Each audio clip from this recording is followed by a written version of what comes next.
amongst the demons.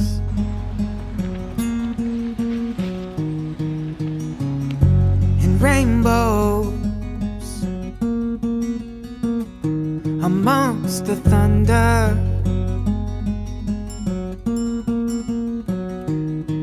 Hey everyone, welcome back to my channel. I'm going to talk about weekend ideas for like hobbies and fun things you can do to add to your wildlife resume or environmental science resumes. Can't get a job without experience, but like, how do you even get a job if you don't have any experience? Like, it's a conundrum. The solution to that, as I say in a lot of my other videos, is to like try to get as much experience in resume things when you're actually in school, so that when you graduate you'll already have had like a year of experience in environmental science and ecology. The first idea I have is to do Christmas bird counts and like weekend bird counts. You can do that with a lot of different groups, primarily the Audubon Society. I think they're worldwide. I know they have a really big presence in the US. Basically, you would go out and identify birds, watch birds, count birds. That could be a really good thing to help show that you have experience observing wildlife and doing species identification. It's even useful if you're just doing environmental science and not specifically wildlife, because it is contributing to an environmental organization. Alongside that, doing volunteer bird banding with like bird banding stations. They're not everywhere, but basically they would involve working hands-on with birds in a sometimes research, definitely non-profit type setting as a volunteer. Another fun weekend idea is to volunteer with your local parks department or national park that's nearby. There's all sorts of volunteer programs depending on the park that you do. You can do anything from like trail crew or trail cleanup, where you actually are just hiking on a hiking trail and you are making improvements to the hiking trail as you go. So if you're into the outdoors and you're already going to be out there anyway, it could be really good to check in with the parks volunteer program to see if there's anything you can do to help out there. I actually did a volunteer job once that was like more of an outreach, so I would hike hiking trails and like ask people if they had any questions, recommend other trails to do. So that could be another thing you can do to put on your resume, because I put that on my resume. Another idea is to volunteer at your local wildlife rescue or animal sanctuary.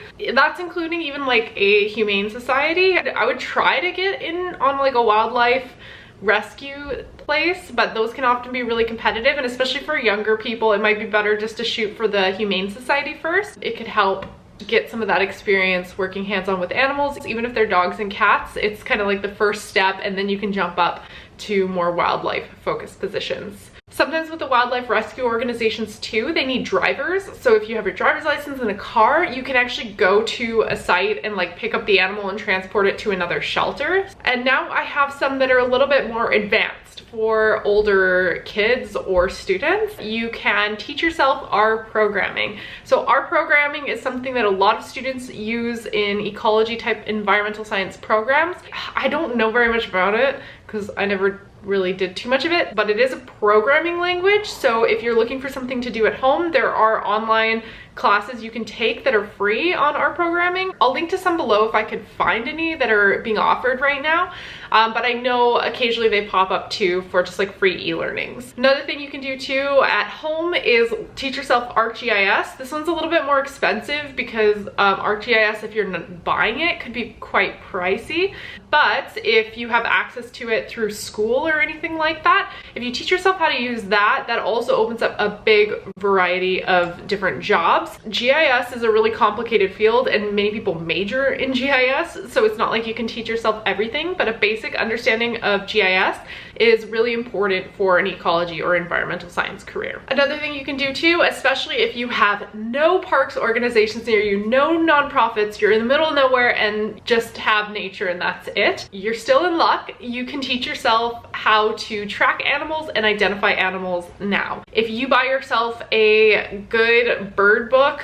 a good mosses book, a good plant book. It's going to be really beneficial to help you out. So you can actually take your books out, maybe take a picnic lunch, and just wander the trails and kind of see what animals you see, what kind of tracks you see. Maybe, you know, try to identify the tracks that you see based on the book that you have. I recommend Tracking in the Art of Seeing. That's the tracking book that I learned on. That's more geared for North American trackers, but I'm sure there's tracking books for wherever in the world that you live. The only thing I'm going to say with that is, huge disclaimer, do not go off trail, do not disturb wildlife, do not touch any nests, anything like that. You're just there to observe and learn. Stay on trail and don't unnecessarily harm any animals or plants. Another idea too is, if you are really into plants, you can make a plant press and build a plant book. That's something that sometimes we actually even did when I was working as a consultant. So you can Google how to make a plant press and make a plant book. So what that involves is taking a cutting of a plant, make sure you have permission to do this, and make sure it's not a rare plant or anything like that. You know, I'm thinking like prairie grasses or something like that. So you take a little cutting of the plant and you press it in this plant press that you can make with just like, you can make it in different ways, wood, and wrap it with like ratchet straps, and it actually presses it down, and then you can put it with tape onto an actual like big piece of nice paper, and then on that you can write the species name, the common name, like where it was collected, what year it was collected, and if you want to add any more species information you can, and then you have something to look back on later to reference, to make sure when you're trying to identify plants in the future, you have your own like really nice plant press book. Another idea could be to take an online learning class on conservation and ecology. There are a few offered for free online, I'll link to below, and that would just start getting you into the frame of mind of an environmental biologist and to kind of start to learn what all these different terms mean. If you don't have much other coursework, you can add that onto your resume too. Another idea is to read a lot of ecology books. This one you might not be able to put on your resume, but it does help you kind of get that understanding for free, especially if you use books from your local library. I do have a book list that I have on Goodreads of my wildlife books and environmental science books that I recommend. I'll link to that one below as well.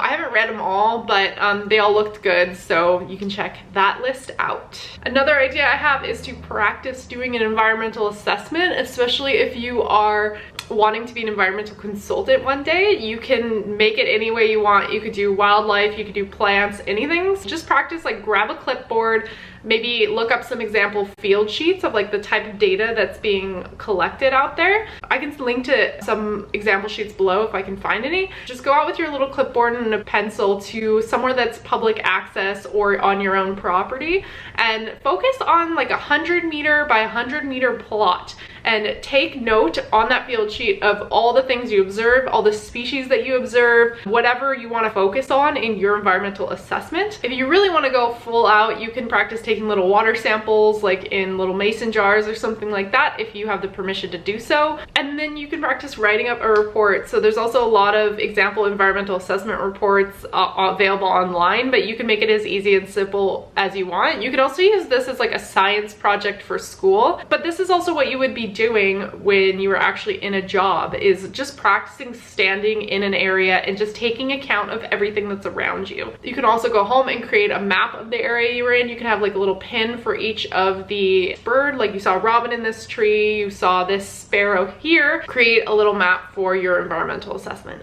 Those are all the ideas I have for weekend fun tips to build your wildlife and environmental science resume. If you guys want to see more videos like this, especially on how I became a wildlife biologist, I do have a career series playlist, which is a set of videos that actually details like what to do starting in high school, how do you get your first job, how do you get your first internship. I'll link to that video series above. I highly recommend you go through there. About 70% of you guys who are watching this have not yet subscribed to my channel, so if you could click the subscribe button below and ring the little bell, that would be really helpful to helping me make more videos like this. So thanks for watching, and I'll see you guys next time.